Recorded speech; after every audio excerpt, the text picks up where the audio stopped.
Now this is the keeper's house. This actually was a real functioning keeper's house, and these were the bedrooms a long time ago.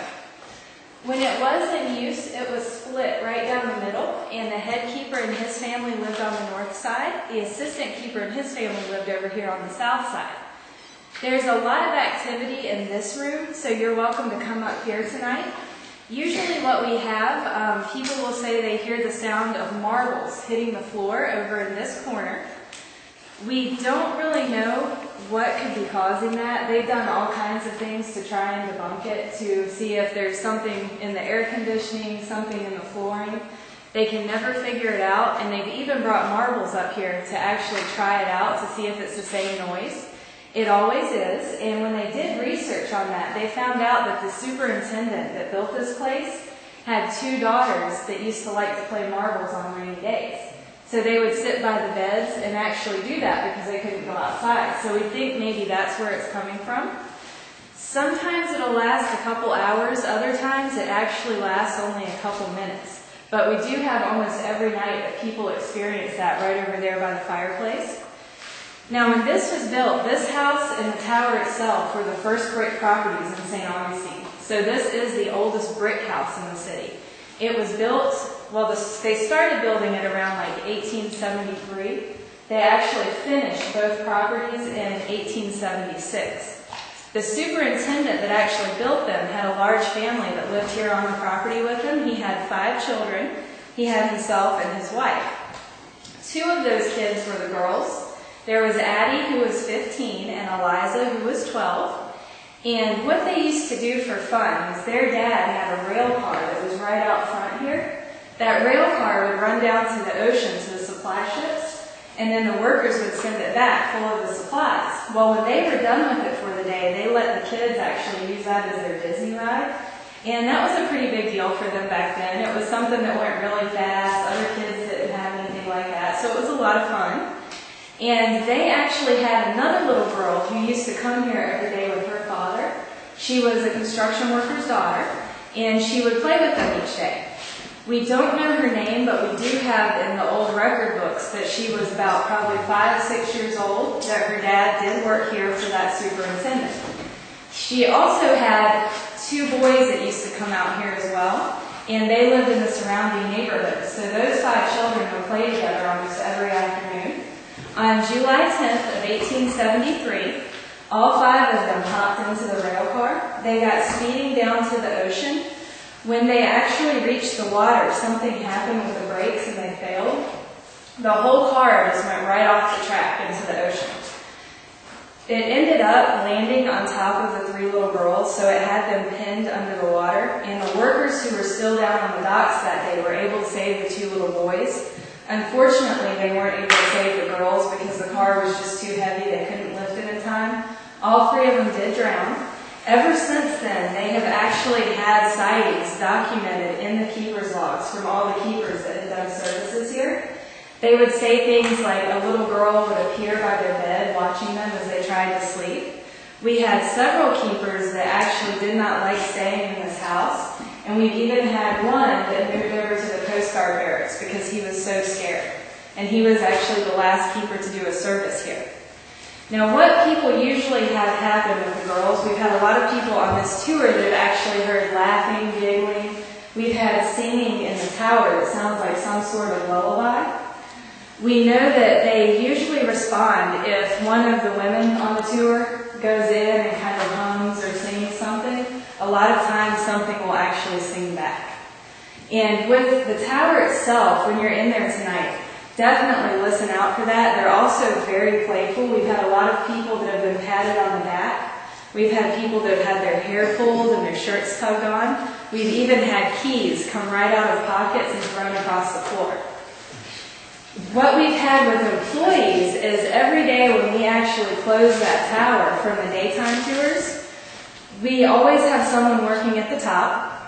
We'll wait until the very last guest actually exits the bottom of the tower, so we come down last, just because we want to make sure we don't leave anybody in there.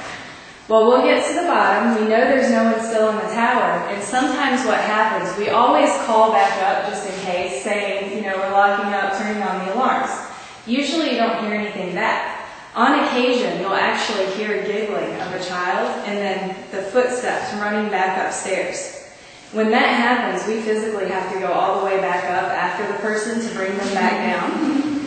And it is quite annoying because every time we get up there, there's never anyone at the top, and we'll hear that same laughter and the footsteps running back below us. We've actually had recently employees and some maintenance workers who have witnessed this. When they immediately looked over the side, they actually said they saw the hand of a child going down the spiral railing like she was running downstairs. 2 of our maintenance workers, they actually keep the lighthouse clean for us. They're usually here really early in the morning before even the employees are here. And about 2 weeks ago, they had the same thing happen. And he always brings a camera because he's really into the ghost stuff. So while they're cleaning, they kind of take pictures and do EVP work and stuff like that. Well, this particular day, they looked over, they saw the hand, and they just started snapping away. You can actually see frame for frame this little hand going all the way down the staircase. And on the arm, there's actually an old-timey looking dress sleeve. They've been seen a lot up here too, and a lot of it's actually from the outside. When you're in this courtyard tonight, make sure you take pictures of this window right there. We've actually nicknamed that Addie's Corner, and the reason for it is we've had a lot of people who have been looking into that window after it's already been locked up at the end of the tour. They all see the same thing. They say she usually looks to be about 15 years old. She has blonde hair that's braided off to one side, a blue dress with a white apron. I've actually seen 3 pictures come back in one night of that window with that very thing looking out. She was just as solid as all of us are, and these were locked at the time. Nobody was up here. Now, we've had guests come during the day that actually come to the white picket fence over here. They'll take pictures of the lighthouse itself, and we've had a couple of them actually run into the gift shop and ask us who the cute little reenactors are that are waving at everybody. And we don't ever have reenactors here. We never have. You guys are the only ones that actually get to come in this room ever. It's always closed to the public unless we have a special event like an art gallery type thing, and that's only a couple times a year. And we don't even have employees up here during the day. What they'll describe is a teenage girl with a blue dress and a white apron, another girl that looks a couple years younger standing beside her with an old-timey dress and pigtails. So we think that's probably Addie and Eliza. We've actually had a lot of people catch pictures of both of them in that window, and they've showed us, on the digital camera right after they've done it, and you can in fact see both girls right there. We've had people actually catch the lady in white. So when you leave tonight through this little side area, make sure you take pictures of that window too. The lady in white was captured just last weekend there, and we're not really sure who she is, but we're assuming she's probably one of the keeper's wives. We did have 2 light keepers that did a service here, and both of them had wives that died here. We don't know the cause of death, but we just know the date and the names. This particular ghost is usually seen around the same time that the girls are seen, so we like to think she might be kind of a guardian looking after the children. She's also seen a lot on this balcony here. I was actually doing a tour in here one night, and this was the first time I ever actually saw something up close and personal. It scared me so bad I couldn't talk for about 30 seconds. All the women in the room were screaming. And she floated past these 2 windows right here. You could definitely tell it wasn't car lights, because when car lights come through, they'll kind of shine through the whole room. This was a solid person that had a long, flowing, white, old-timey dress on. We've had lots of other tours. You'll notice tonight there will actually be flashes coming toward the house. There's riding tours that come into the parking lot. They don't actually come on the property, but they'll park and they'll come up to the front of the house, back behind the fence there, and take photos. Well, about 1 in the morning, we'll actually get emails from people that were on this tour, and sure enough, it's the lady in white standing on the balcony looking out at the road. So we do have a lot of experiences with her as well.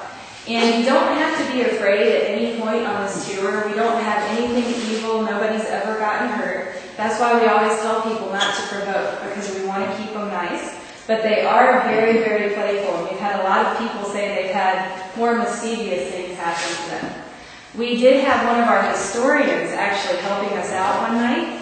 She was doing the tower portion, and she had just went to open the door, so she sat her coffee thermos on the ground really fast.